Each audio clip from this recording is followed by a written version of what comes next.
He succeeds me as Duke of Cornwall and takes on the responsibilities. Today, I am proud to create him Prince of Wales. The world is reeling after Buckingham Palace released a massive and heartbreaking announcement that has left millions in shock. The royal family, known for keeping their emotions guarded, has just shared devastating news that changes everything. This revelation, described as one of the most tragic in recent royal history, has brought an outpouring of grief from fans around the globe. What could have possibly happened to shake the monarchy so deeply? Today, we reveal the full story behind this emotional and tragic royal announcement. A morning that shattered tradition. London awoke with its usual rhythm. Red buses gliding along the Thames, the faint hum of early commuters, and tourists capturing photos of Buckingham Palace's guards, frozen in their customary stillness. From the outside, the palace shimmered in the morning sun, a symbol of timeless stability and poise. Yet inside, the atmosphere was far from serene.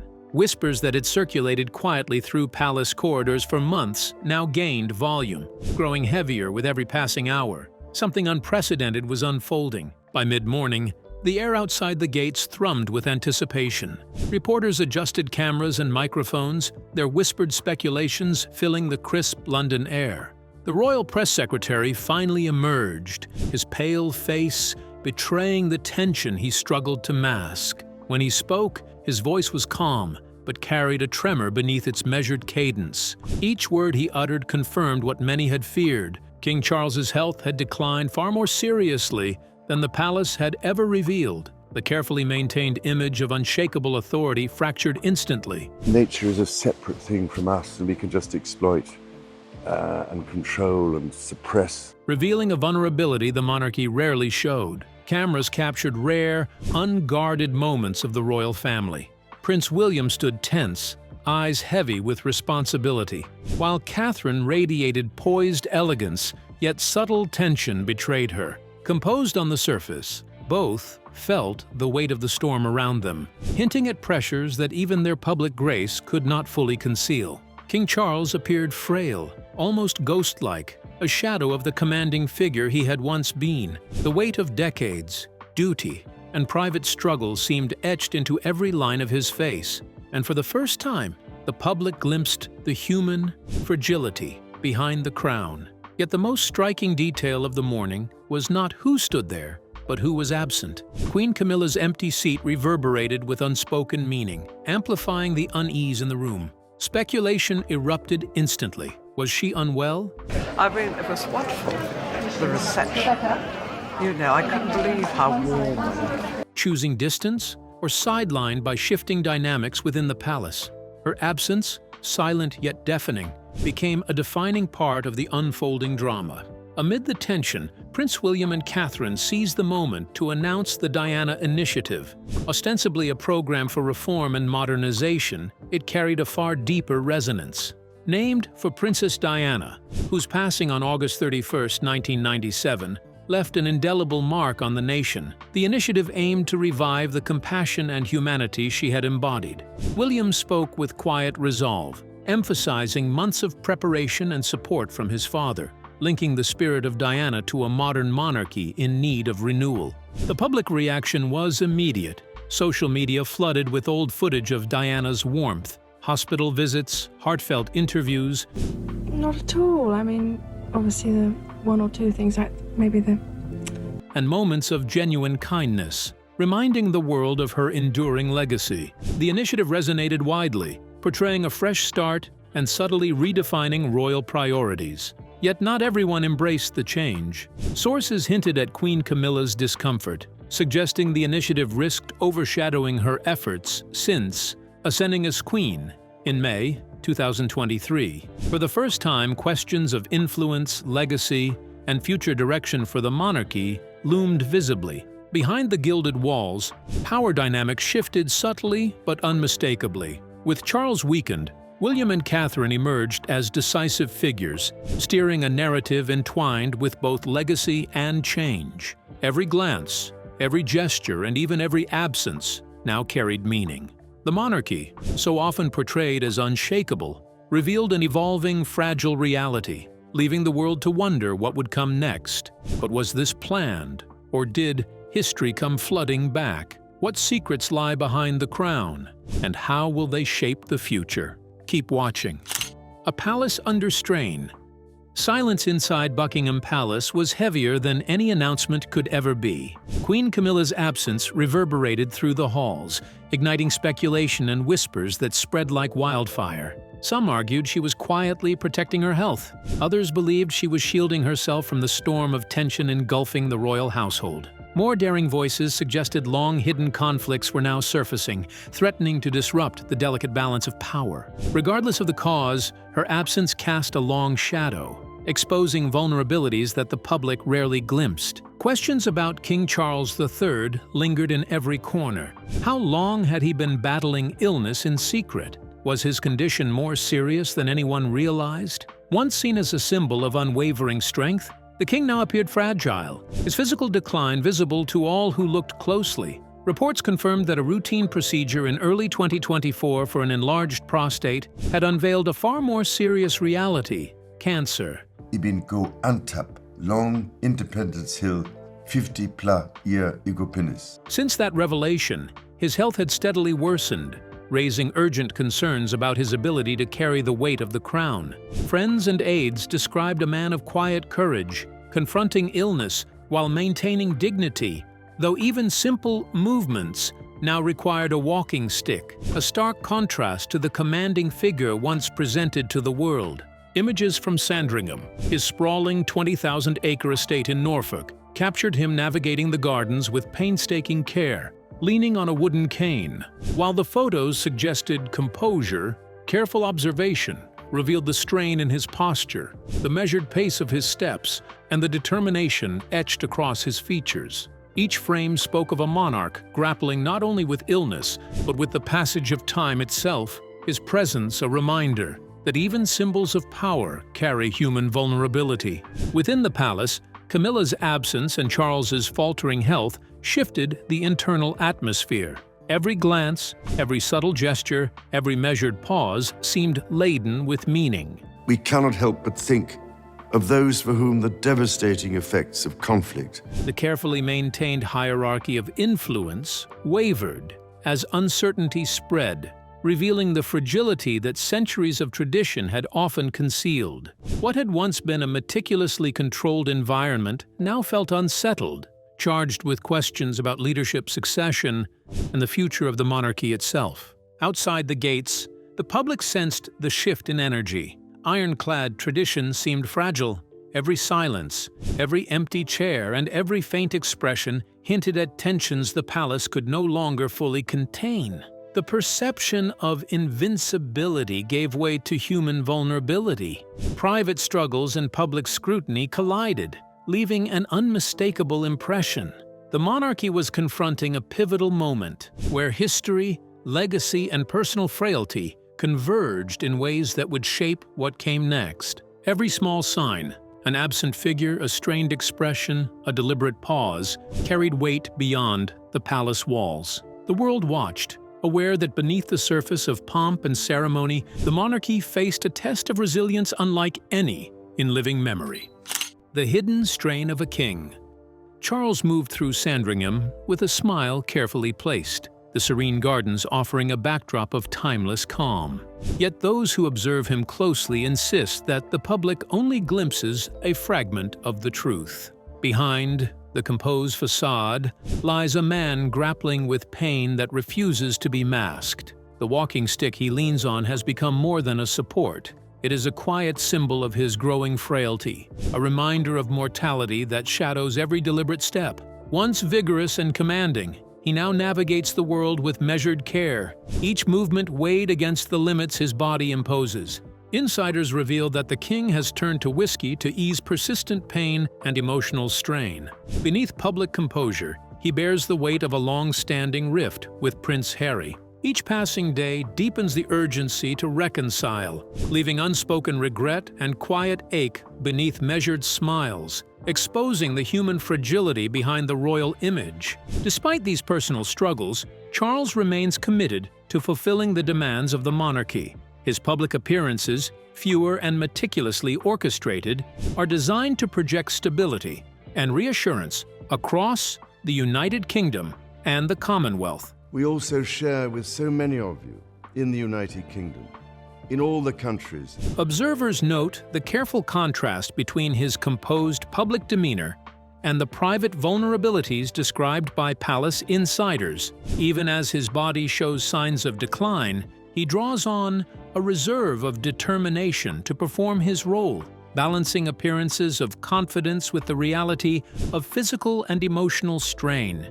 Each step, each glance, each carefully arranged smile carries the dual burden of tradition and personal limitation, highlighting the tension between duty and the human experience. The king's current struggles are compounded by the cruel irony of timing. Decades of preparation for the throne have given way to an early confrontation with serious illness, disrupting what should have been a steady ascent. Reports indicate that a routine procedure in early 2024 revealed a more severe condition, cancer. Even as we grieve, we give thanks for this most faithful life.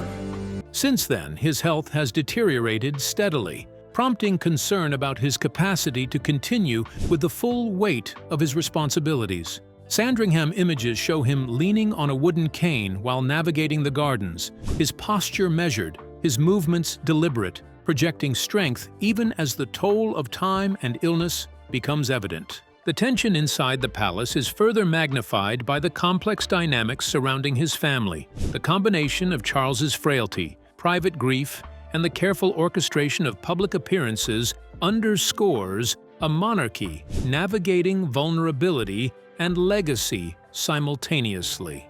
The intricate balance of power, influence, and familial relationships has shifted subtly. So you can't be the same as the sovereign if you're the Prince of Wales or the heir. Exposing cracks that were previously concealed behind tradition and ceremony. Every expression, every gesture, every silence resonates with the challenges of maintaining authority while confronting personal limitations, creating a portrait of a king whose public persona of stoicism contrasts sharply with private struggles. This period in Charles's reign is defined by the interplay between duty, legacy, and the inescapable realities of life. For someone who has spent decades preparing to lead, the irony of facing profound illness so early in his kingship sharpens the weight of every decision, every interaction, and every public engagement. It is a reign that, for now, exists in the delicate balance between tradition and vulnerability,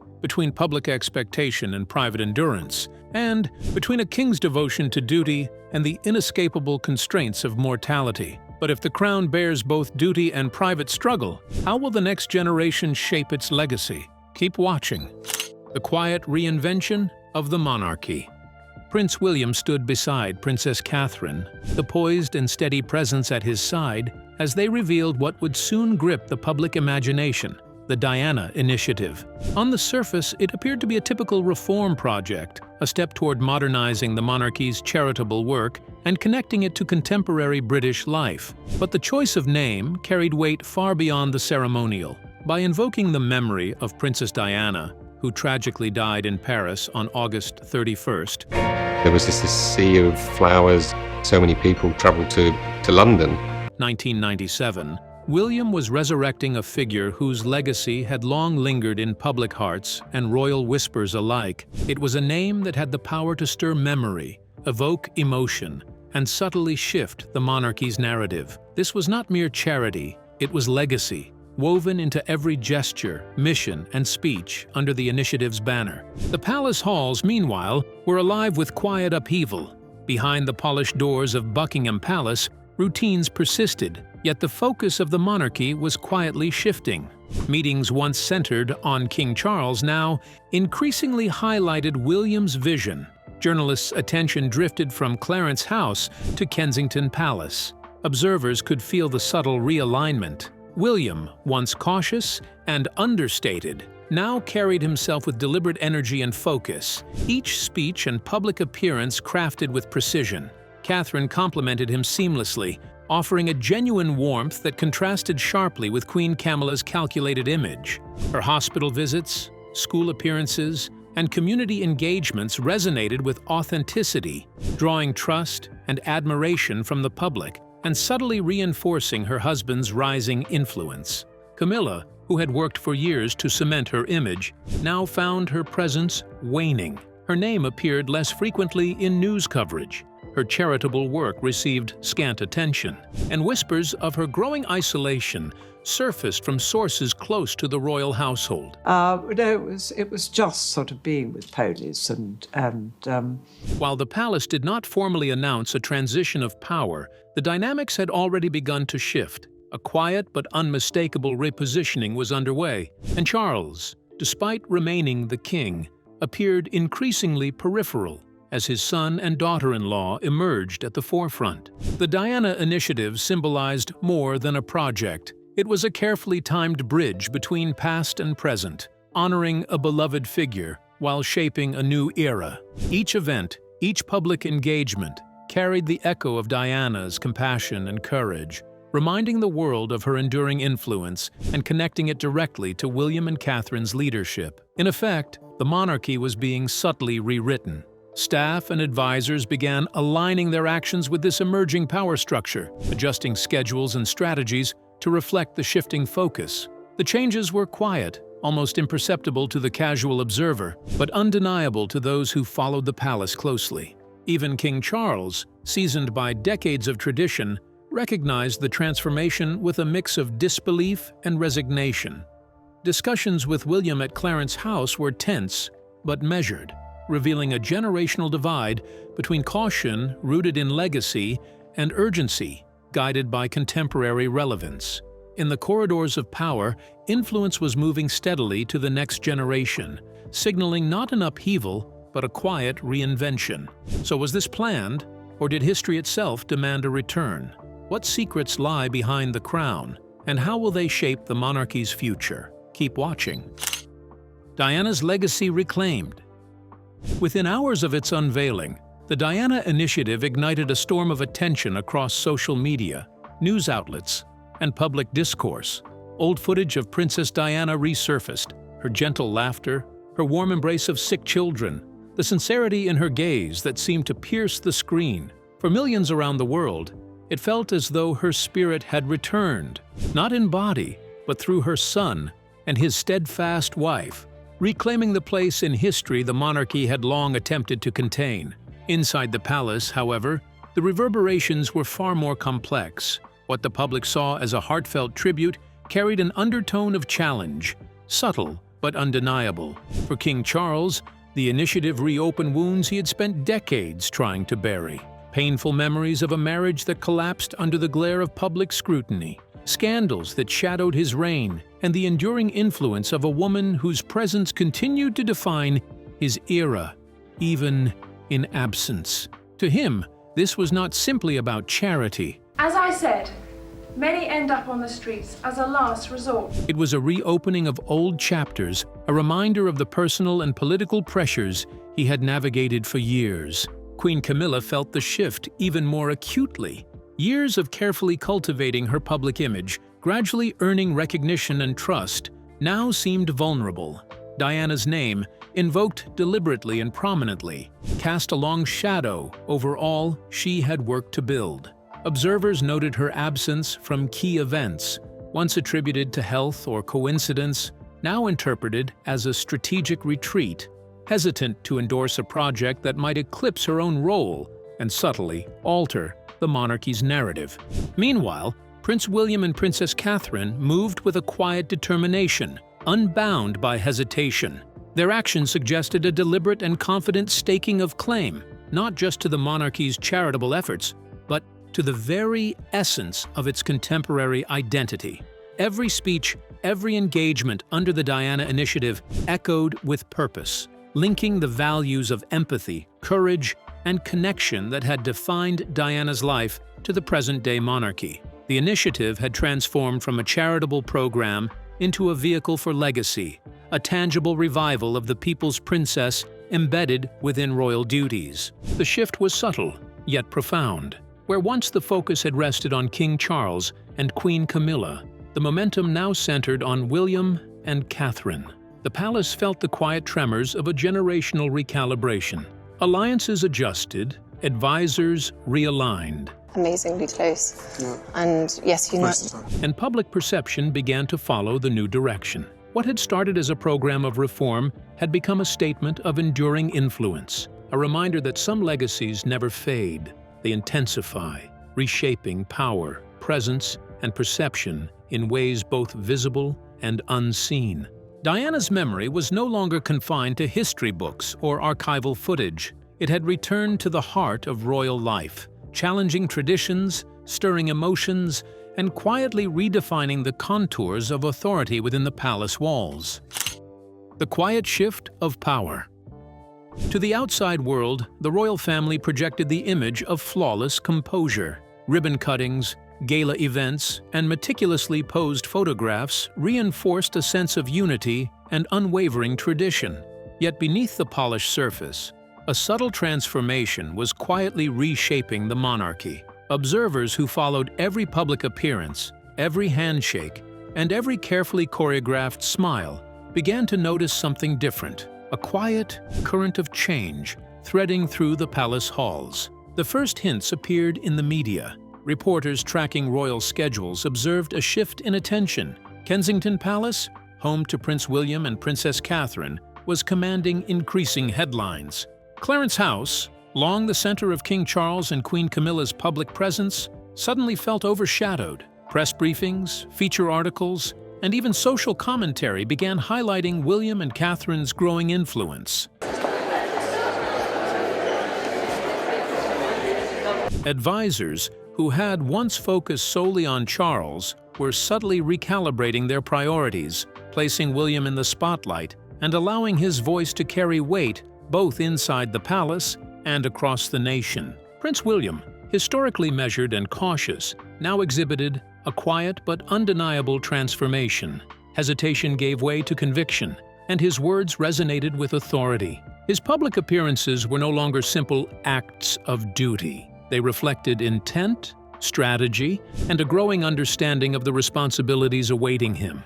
Every gesture, from a visit to a hospital to a speech addressing national concerns, conveyed purpose. Those who observed closely sensed that William was no longer waiting in the shadows. He was stepping into the role he had long been preparing for, shouldering a presence that transcended his title. Princess Catherine's presence amplified this shift. Her interactions were heartfelt, genuine, and consistently visible, creating a sense of connection with the public that went beyond formal obligation. While Queen Camilla maintained her routines, her influence appeared to wane in comparison, her public profile subtly diminishing as William and Catherine's prominence grew. Within the palace, the balance of power was evolving almost imperceptibly.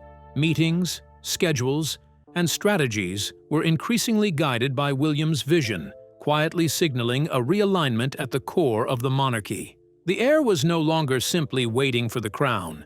He carried its weight in his posture, his tone, and his presence, announcing with every action that a new era of influence and authority was quietly taking shape. But what hidden tensions simmer between father and son, and what impact could they have on the royal family? Keep watching to find out.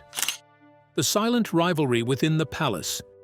At every public moment, Catherine, the Princess of Wales, stood as more than just a partner to Prince William. It's important to look after their well-being because those are the people that are raising children today. Yeah, exactly right. And she had become the quiet anchor of his expanding influence. Where Camilla's appearances often felt measured and rehearsed, Catherine radiated ease and authenticity. Her visits to hospitals, schools, and community events creating a bridge between the monarchy and the public that no royal protocol could manufacture. Her warmth and genuine connection quickly became a defining feature, complementing William's growing authority and painting a vision of a modern monarchy, compassionate, capable, and unmistakably present. The subtle tension first flickered during a high-profile charity luncheon.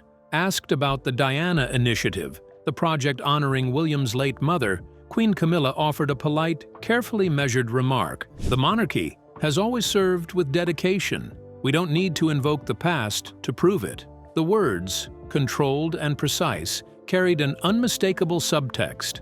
Observers and journalists immediately sensed a veiled critique, interpreting it as a quiet challenge not only to Diana's enduring legacy, but also to Catherine, who had embraced it as part of her own mission. Within hours, social media and headlines erupted, framing the moment as a clash between continuity and modernity, tradition and renewal. Prison was the best thing that happened to me, was what one prison told me on a recent visit. Catherine, however, remained composed. She did not respond immediately. Days later, at a modest event for the Diana Initiative, she addressed the audience with calm authority. "This work isn't about the past. It's about the future we build together." The simplicity of her statement carried undeniable weight, subtly asserting a forward-looking vision while honoring Diana's memory. Public sentiment swiftly aligned in her favor, interpreting her words as a clear signal that the monarchy's next chapter would embrace compassion, connection, and renewal. Within the palace walls, whispers grew louder. Staff and advisors who had once navigated carefully between the generations now quietly acknowledged a shift in influence. The balance, long anchored by Charles and Camilla, was gradually tilting toward William and Catherine. It was not a rebellion, nor an official handover. Rather, it was a deliberate rebalancing of power, executed through measured gestures, strategic engagements, and the subtle crafting of public perception. The monarchy appeared steady, but beneath the surface, a quiet transformation was reshaping its future in real time. But what's truly fueling these rivalry rumors, and how far do they reach? Stay tuned as the story unfolds. Whispers of a royal rift. Within the polished halls of the palace, tension simmered quietly, unseen by the public yet unmistakable to those who observed closely. Princess Anne, known for her steadfast loyalty, unflinching honesty, and relentless dedication to duty, had begun to display a rare, visible frustration. Calm and disciplined as ever, she rarely indulges in drama, but the subtle shifts unleashed by the Diana Initiative had stirred something in her, an irritation she could no longer fully conceal. Her watchful presence signaled that the quiet reshaping of influence and power within the royal family was far from complete. Anne's sharp disapproval frequently focused on Queen Camilla, whose resilience and carefully curated public persona often clashed with Anne's directness. The roots of their tension stretched back decades. In the early 1970s, Anne shared a close bond with Andrew Parker Bowles, the cavalry officer who would later marry Camilla. Though that connection eventually cooled, it left lingering unease. He went through different phases as a child by loving this or that. But I think When Camilla later became entwined with Charles, the future king, the palace's internal dynamics grew more complicated, turning private discomfort into enduring friction. By the 1980s, the entangled relationships between Charles, Diana, and Camilla had erupted beyond mere gossip, leaving invisible marks of resentment, caution, and rivalry that would shape interactions for years to come. Even now, the echoes of those early conflicts informed every glance and every measured word between Anne and Camilla, where Camilla's strategic maneuvers sought to maintain influence and public favor. Anne's principled directness challenged them, subtly questioning decisions and priorities. This was not mere family squabbling. It reflected a deeper struggle over loyalty, authority, and the moral compass of the monarchy itself. Insiders suggest that Anne's interventions are guided by a desire to uphold tradition and service to the public, even when it means confronting a queen who has spent years securing her place at the heart of the institution. The tension between them is as enduring as it is delicate, a living testament to the palace's hidden complexities. Each interaction, each carefully controlled meeting, carries the weight of history, reminding all who watch that, in the royal household, old rivalries never truly fade. They only lie in wait. But what hidden truths lie beneath the crown? And how could they shake the royal family? Let's find out. Shadows behind the crown. The palace gleams with tradition, ceremony, and carefully curated appearances. Yet beneath the grandeur, the monarchy faces its most subtle challenges. After 7 decades of waiting, King Charles finally wears the crown. Yet his reign is weighed down not by scandal, but by history itself, the towering legacy of Queen Elizabeth II, and the enduring memory of Diana, the people's princess. Instead of a reforming sovereign, Charles finds himself presiding over a quiet transition, where influence is measured not by proclamation, but by nuance and presence. Queen Camilla, once dismissed by the public and the press, has fought diligently to secure her role beside the king. But even crowned, her position feels tenuous. Diana's memory lingers, and Catherine, Princess of Wales, shines with effortless charisma, gaining trust and admiration in ways Camilla struggles to match. Welsh mounted pony, and I remember there was a very large horse show next door to us called Ditchling Horse Show. In subtle gestures, absences, and carefully timed appearances, the balance of influence begins to tilt. The fear of irrelevance shadows Camilla's every move, her authority quietly challenged by history and the court of public opinion alike. Meanwhile, William and Catherine carry the heaviest burden, the future of the monarchy itself. To the world, they are the embodiment of renewal, modern, compassionate, and capable of guiding the crown into a new era without shattering its ancient traditions. Yet this expectation is no small task. Every speech, engagement, and decision must convey loyalty while signaling subtle progress, innovation, and leadership. Within the palace, whispers, fleeting glances, and hushed strategies reveal what public ceremonies cannot: the quiet reshaping of power. Influence is moving deliberately, strategically, and with methodical precision. The monarchy is not collapsing. It is evolving, layered with memory, rivalry, and intention. Beneath the glittering crowns and polished smiles, change unfolds, subtle yet undeniable, as the institution's deepest truths emerge not from speech or stone, but from the silence that carries more weight than words ever could. So what do you think? Are the royals on the brink of their biggest internal shakeup yet? We'd like to hear your thoughts. Don't forget to comment and subscribe.